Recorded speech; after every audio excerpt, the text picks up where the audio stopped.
Hi guys, I'm Phil, 22 years old. In this life, sometimes you must have the feeling that you have too many shortcomings and not enough luck compared to others. But sometimes the very abnormal things that you often consider as your weak points are what can make you more extraordinary than the majority. The problem is just the way we look at our abilities.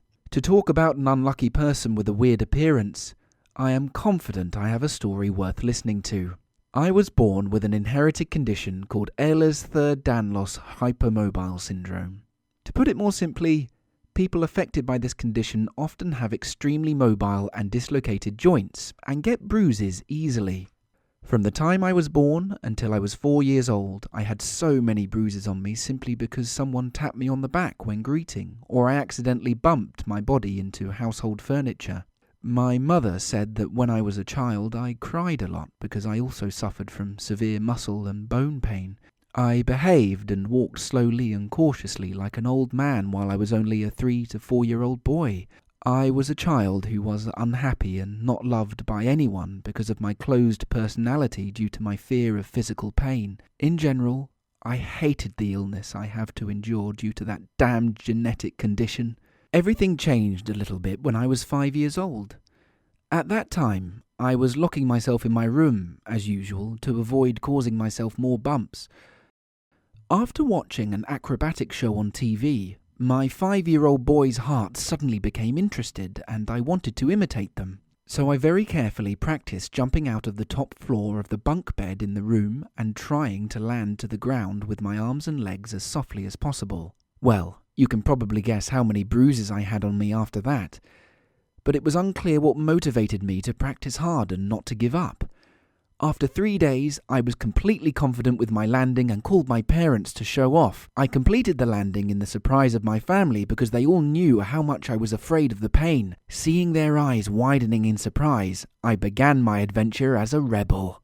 My elementary and teen years didn't prosper as I wanted to be with my special talent for joint flexibility. Quite the opposite. My school friends often stared at me with stigmatized eyes because I looked nothing like them.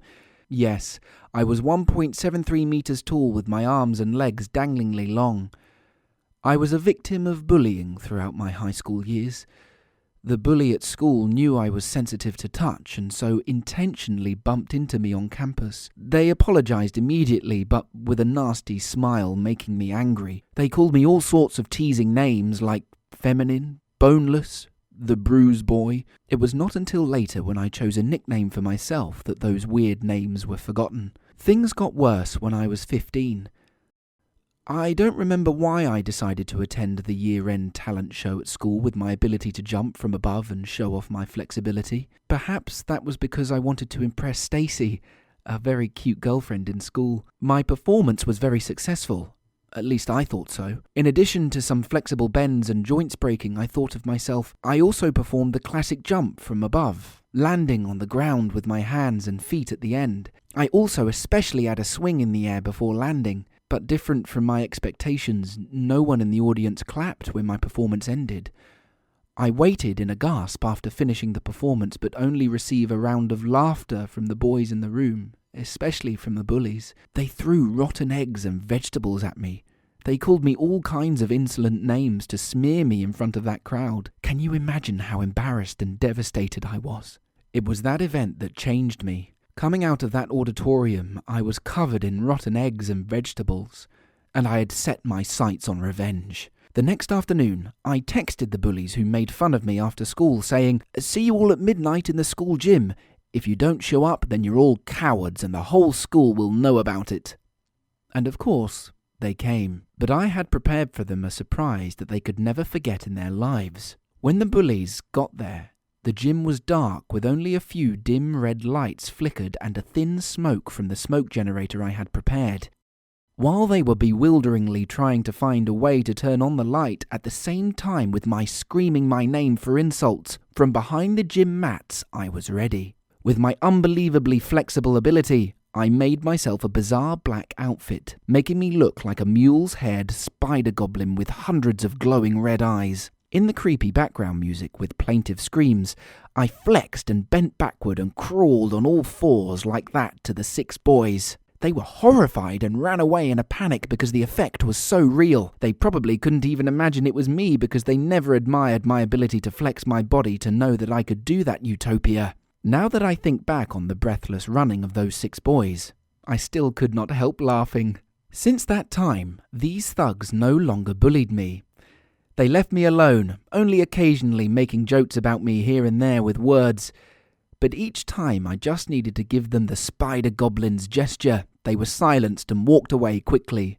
I was so satisfied and proud. At the same time, I began to think seriously about why I did not use my special ability to attract people's attention through street performances. That way I can make money too. I had my first performance in the front yard of my house for the neighbours to see. I spread a rug on the grass and performed the incredible movements with my body, including bending forward and back, breaking my arms and legs and rotating the trunk of my body 180 degrees. While some people looked at me in horror and left, many of the neighbours stayed intently watching from start to finish, supporting me with the few pennies they had, and even suggesting that I should add music and background to make the show more attractive. Gradually, I brought my stage to the busier streets. I used my earnings to invest in costumes, props, music, and many other things. And I made more money. But my career only started when I was 18 years old. Once I was performing on the street, there was a strange man who stayed to watch my performances for hours without giving me a single penny. I was a little annoyed, trying to shoo him away, when suddenly he presented a business card. Master Lee Yu from San Francisco Circus Art School. The man invited me to dinner and asked me to enroll in his school for professional training. Oh my God, can you believe it? I was doing all this so far purely for money. No, honestly, I performed mostly to overcome my odd physical inferiority. I had never dreamed about performing at a professional stage or being trained, yet that dream came to find me. Master Lee Yu came to find me. So, at the age of 18, while my peers went to universities to become businessmen, doctors, and lawyers, I went to school to become a circus performer. Fortunately, my parents supported my decision. At the School of Circus Arts, there are many excellent students with many strange abilities. However, in terms of the ability to flex and flexibly bend in the air, no one surpassed me. My rehearsing performance shocked and amazed even my teacher. That teacher said that compared to the traditional, slow, smooth, and twisted flexible style other artists have done, my style was the exact opposite. My movements were very fast, definitive, and more rock and roll than ballet. He said I would go far, and he was right. In casting for a superhero movie, a crew went to our school. After looking through the roles that are being recruited, I was a little disappointed to see no rules suited to my flexibility.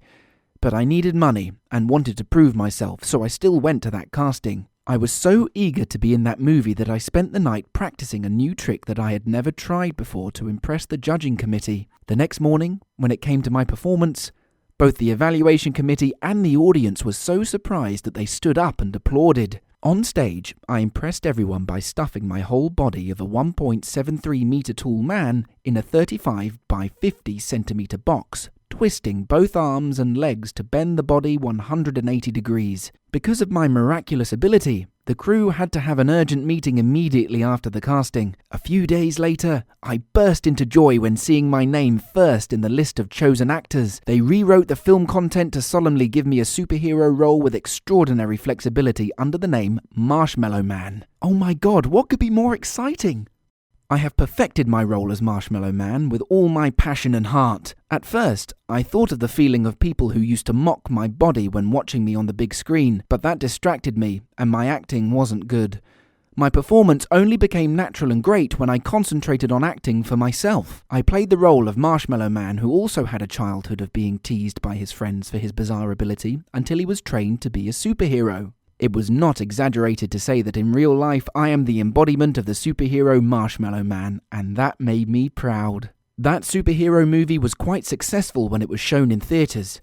I was only 21 when it came out, but I was noticed by many more filmmakers because of my miraculous ability. I officially entered the film, advertising, and the stunt industry.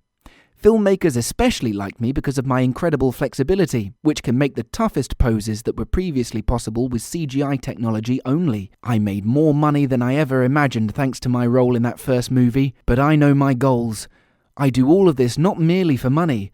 I want to assert that my abilities are not unusual, but extraordinary. And I want to inspire people, especially young people who are skeptical about themselves. I have never stopped trying since. To you guys, especially those of you who are feeling ashamed or insecure about your body, please take me as an example to constantly strive to improve yourself. Follow your heart and success will come to find you. If there's any comment, don't hesitate to let me know in the comment section below.